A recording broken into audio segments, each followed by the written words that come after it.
Cyangwa ikaze njuti bakunzi ba BTV Burundi, kaze tubashikirize amakuru avuga muri mwe Kirundi, ngira mushikirizwe na jewe Jules Verne na Kimana. Bano makuru twabateguriye turaza kubashikana ku mashuri atandukanye uko vyagenze mu gihe kuri no wa mbere ari amashuri yatangura, nayo umukinyi w'umurundi Jean-Claude Girumugisha arabandanya kwitwara neza aho yarayafashije umugwi wiwe wa Al Hilal yo mu gihugu ca Sudani gushika mu gihe ca kane gishiri ca nyuma nkino za CAF Champions League. Aya n'ayandi ni mu kanya, kandaramutse nongere ndabaha ikaze.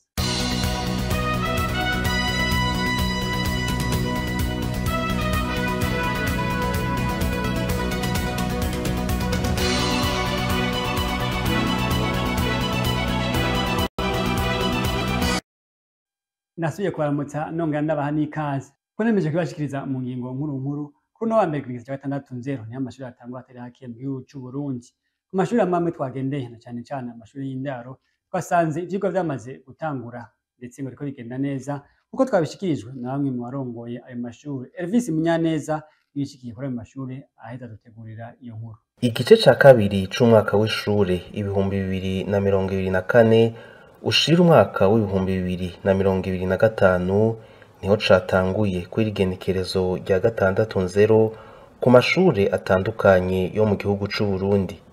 aho twashoboye gushika hano mu gisagara ca Bujumbura nko ku mashure y'indaro Lycée Scapers iri mu Nyakabiga, École Technique Supérieure yo mu Kamenge no kw'ishure ry'akarorero ENE. Ivyigwa vyari vyamaze gutangura ukuri kwamye, bakaba batanguriye gukosora ibibazo vyo mu gice ca mbere, n'abanyeshure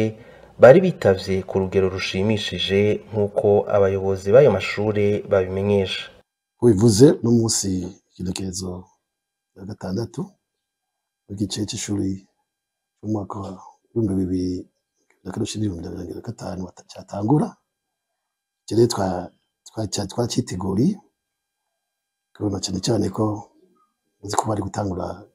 itariki imwe ngaho kuba umushakanje itariki no kwigoye ari bonane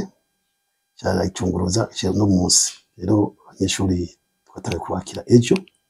itariki 5 kandi abanyeshuri baritavye turi ku rugero rushimishije kuko ngaha dufise abanyeshuri 424 ako byo hampaye no munsi twita raporo mu gatondo turi ku idarapo muzi gushika abanyeshuri 415 cyo bishika 80% baraye mu ndaro, baraye bashitse naho hariho ingorane mu bijanye no kwiyunguruza ku kibazo gihari ngira mwese nta utakizi, mugabo ntibyabujije ko ivyo bitigiri vya 80% bashoboye gushika. Harabaho ibikorwa batangurira ko vy'iminota ishika kuri 20 bakagira isuku aho baza kwigira mu mashure, hama ivyo bikorwa biheze abigisha mwabonye ko bari ku kivi basha rero batangura kugira ama correction, bagatanga inyishu z'ibibazo baba barahaye abanyeshure mu ma examen kugira ngo kumbure abanyeshuri naho rero baronkigwe ko baza kugira ama reclamation. Hari nk'ibyagoranye hahejeje kuba correction des examens, abanyeshuri nabo bashoboronka umwanya rero wo kugira ama reclamation ku bareklama canke umwigisha agashobora gukompleta rero fiche yiwe amanota kugira ngo ibindi bikorwa bikurikira bibandanye. Tubibutse ko ubushikiranganje bw'indero bwari bwunguruje ikiringo igice ca kabiri c'umwaka w'ishure cari gutangurira ku igenekerezo rya 2-0 uja ku igenekerezo rya 6-0.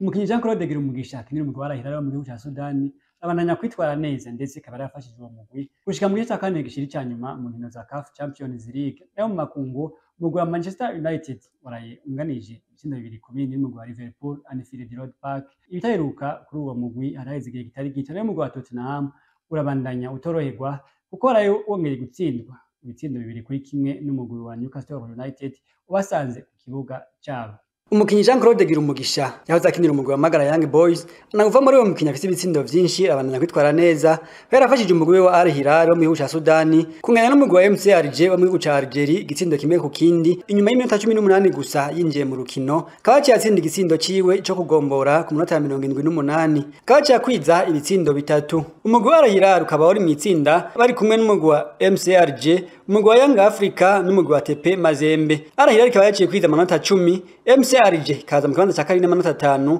Young Africa n'amanota 4 mu nkino zine na TP Mazembe iza mu kibanza ca nyuma n'amanota 2 gusa mu nkino zine umugwi wa Al Hilal ukaba waramaze kuronka itike ryo kubanana mu gice ca kane gishiri ca nyuma mu makungu mu gihugu c'Ubwongereza umugwi wa Manchester United warayunganije n'umugwi wa Liverpool ibitsindo 2 ku bindi inyuma y'iminota igera ku 358 umugwi wa Manchester United datsindiye Anfield ikibuga ca Liverpool n'igitsindo na kimwe Mohamed Salah nyuma yo kwinjiza penalty kwacha kwiza ibitindo 18 n'imipira ivamwe imitsindo 13 mu nkino 19 amaze gukina Manchester City yarongeye gutsinda urukino rwayo rugira kabiri mu mwaka 2025 nyuma yo gutsinda umugwi wa Leicester City ibitsindo 2 ku busa bakaba bayitsinze umugwi wa West Ham ibitsindo 4 kuri kimwe nayo umugwi wa Chelsea yashoboye gutsinda umugwi wa Crystal Palace kuko banganije igitsindo kimwe ku kindi Tottenham yarayitsindiwe imbere y'abakunzi babo ibitsindo 2 kuri kimwe n'umugwi wa Newcastle ikikwiza inkino zigera kuri 6 idatsindiye imbere y'abakunzi babo vyaheruka mu mwaka w'igihumbi kimwe n'amajana 993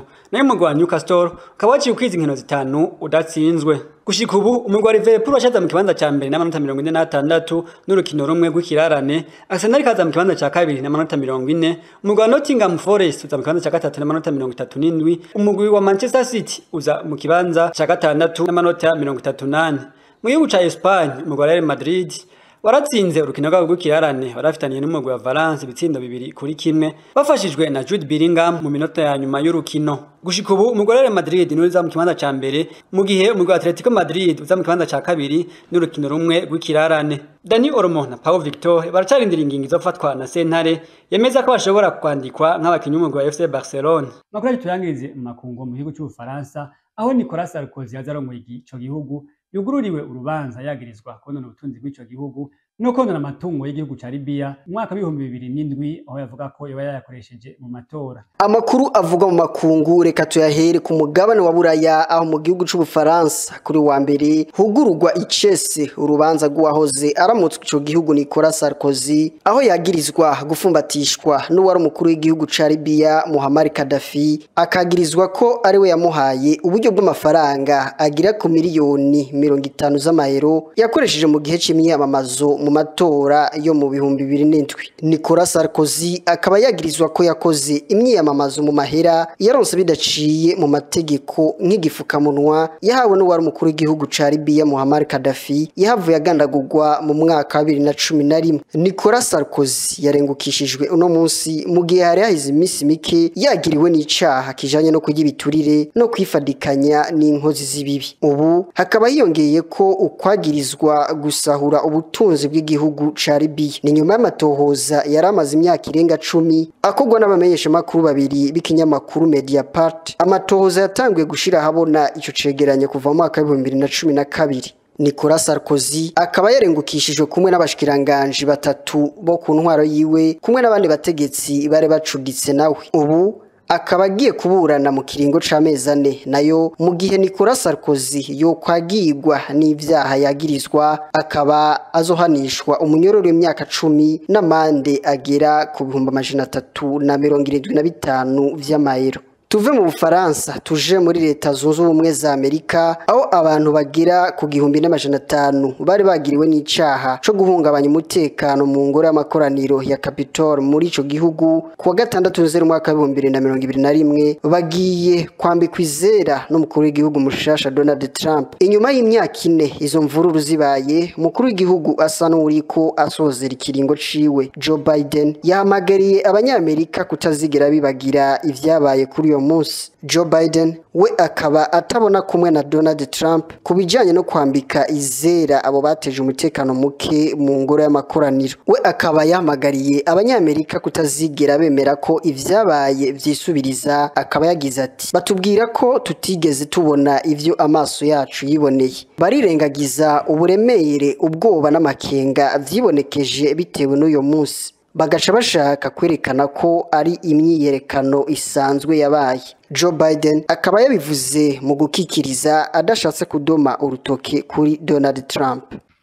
Ino kuri aya makuru avuga mu nkuru turangiriza ko amakuru twari turabashikiriza kandi abashimire mwebwe mwese mudengekina gukurikirana ibiganiro by'imbonesha kure yacu ari nayo yanyu ndabifuza kwandanya mururanirwa mu banyu mu byanyu naho ubutaha murakoze.